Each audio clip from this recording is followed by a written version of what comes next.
Rema hari ini, Yeskiel 1 ayat 1. Pada tahun ke-30, dalam bulan yang keempat, pada tanggal 5 bulan itu, ketika aku bersama-sama dengan para buangan berada di tepi sungai Kebar, terbukalah langit dan aku melihat penglihatan-penglihatan tentang Allah. Naila terbiasa mengatur hidupnya dengan rapi. Ia memiliki target yang jelas dan rencana masa depan yang terarah.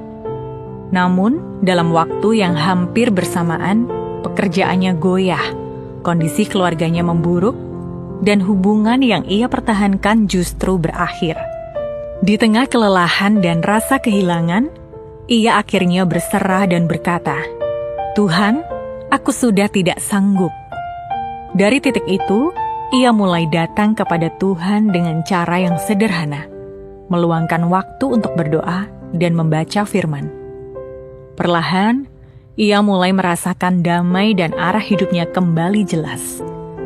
Ia pun menyadari bahwa di tengah kegelapan, Tuhan tidak pernah meninggalkannya. Justru di masa-masa itulah, ia menemukan kembali keintiman dengan Tuhan. Nabi Yeskiel pun pernah mengalami masa tergelap dalam hidupnya. Saat itu, ia bersama dengan bangsa Israel berada dalam pembuangan di Babel. Jauh dari tanah air, jauh dari bait Allah, dan kehilangan harapan. Namun, di tepi sungai Kebar, langit terbuka dan Yeskiel menerima penglihatan tentang kemuliaan Tuhan. Ini menunjukkan bahwa Tuhan tidak dibatasi oleh keadaan ataupun tempat. Bahkan di tengah keterpurukan, dan di tempat yang terasa jauh dari Tuhan, dia tetap bisa menyatakan dirinya secara nyata. Ya, jangan anggap masa gelap sebagai sebuah akhir.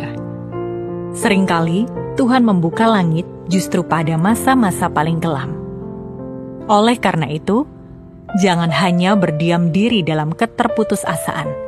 Ambillah satu langkah pertama untuk membangun hubungan yang intim dengan Roh Kudus. Percayalah, saat kita dekat dengan Tuhan, pada waktunya kita akan mengalami karya Tuhan yang paling ajaib dalam momen tergelap kehidupan kita. Apa yang Anda lakukan ketika mengalami momen-momen gelap dalam kehidupan Anda? Mengapa Anda perlu melekat kepada Tuhan saat melewati masa-masa kegelapan? Langkah apa yang bisa Anda ambil untuk terus melekat kepada Tuhan saat melewati masa kekelaman? Bapa, kami bersyukur untuk setiap hal yang boleh terjadi dalam kehidupan kami. Ajar kami untuk terus melekat kepada Engkau. Bahkan di momen-momen paling gelap sekalipun, kami percaya Engkau memiliki rencana yang terindah untuk kami. Di dalam nama Tuhan Yesus, kami berdoa. Amin. Seringkali Tuhan membuka langit justru ketika hidup terasa paling gelap.